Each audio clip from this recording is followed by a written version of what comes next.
Have you ever wondered why we suffer even when everything seems to be going right? Have you ever asked yourself what eternal happiness truly means, not in fleeting pleasures, but in a deeper, unshakable peace?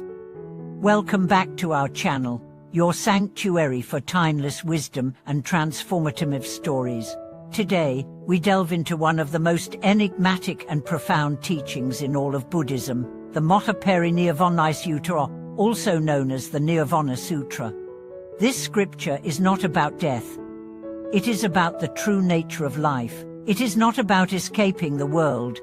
It is about awakening within it. The central message of this sutra can be encapsulated in four powerful words: eternity, bliss, true self, and purity, nitya, sukha, atiman, and asuddha.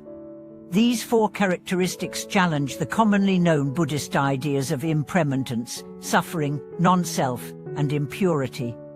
And yet, they are not contradictions. They are the destination of the path. In this video, we will take a journey into these four pillars of awakened existence, and along the way, reflect on what they mean for our struggles, our identity, and our pursuit of peace in a chaotic world. Let's begin with the idea of eternity. In most Buddhist teachings, we hear that everything is impermanent.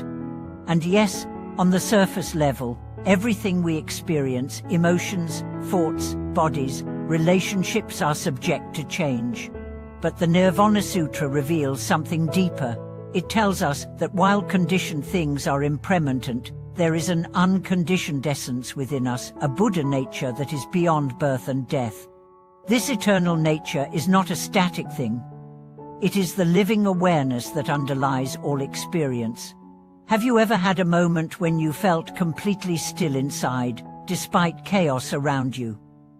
A moment where you were fully present, but untouched by fear or desire. That is a glimpse into the eternal. Eternity in this context is not about time, it is about truth. It is about the ever-present light of consciousness that shines regardless of circumstance. Next comes bliss. How can there be bliss when life is full of suffering? The Nirvana Sutra explains that the highest form of joy is not dependent on external conditions. It is not the joy of pleasure, but the joy of liberation. It is the quiet, steady joy of being rooted in your true nature. When you are no longer tossed by the waves of craving and aversion, a serene happiness begins to rise. Imagine waking up every day with nothing to prove, no one to impress, no fear of failure. Imagine simply existing, in deep peace with yourself and all that is. That is Sukha, true bliss. And it is your birthright. Now we arrive at the most controversial term, self, or atiman. Buddhism has long emphasized no self, anatta, to help us detach from ego-based identity. But the Nirvana Sutra introduces the idea of the true self. This is not the ego. It is not your personality, your memories, or your story. It is the fundamental awareness that is never born and never dies. The true self is not something you can grasp. It is something you awaken to. It is the Buddha nature. The Nirvana Sutra teaches that denying the existence of this true self leads to despair, while recognizing it opens the door to genuine compassion, strength, and freedom.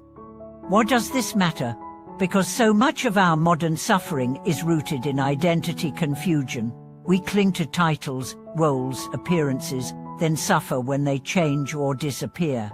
But if you knew you were already whole, already luminous beneath all labels, wouldn't your life take on a different tone? And finally, we come to purity. In our culture, purity often implies perfection or moral superiority.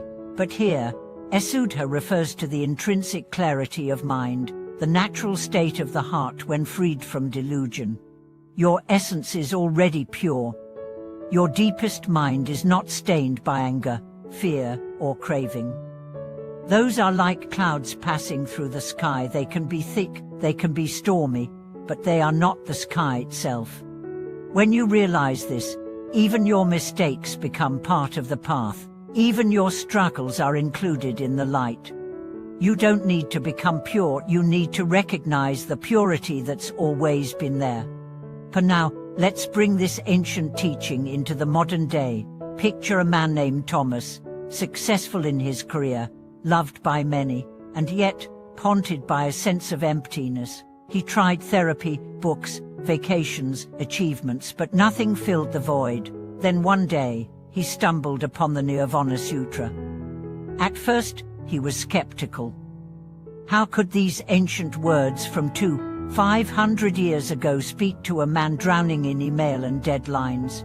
But as he read about the eternal self, something stirred. He began to meditate, not to escape, but to listen to that silence behind the noise. In time, Thomas didn't change his job or abandon his family. He simply began to see differently. His joy was no longer conditional. His identity was no longer fragile. And in this new awareness, he found freedom. This is the power of Nitya, Sukha, Atiman, and Esudha. They are not distant ideals. They are the keys to living fully right here, right now. The Nirvana Sutra doesn't ask you to reject the world. It asks you to penetrate it with clarity. It invites you to see through suffering, not around it. To discover, in the heart of all things, the radiance of being that never fades. As we conclude this journey, let's reflect together. Have you ever touched a moment of truth so deep, it silenced your mind? Have you ever loved someone without needing anything in return? Have you ever felt, even briefly, that you were whole, complete, and safe? That is what the Nirvana Sutra is pointing toward. Not a fantasy, not a doctrine, but a recognition that you are not broken, that beneath your wounds, your fear, your striving, there is something sacred, and it's been there all along. Thank you for watching this video. If something in this journey touched your heart, please subscribe, like, and leave a comment below. Share your story. Tell us about a time you felt free, or a moment you saw through the illusion. Let's grow together in wisdom. Stay tuned for more teachings that speak not just to the mind, but to the soul.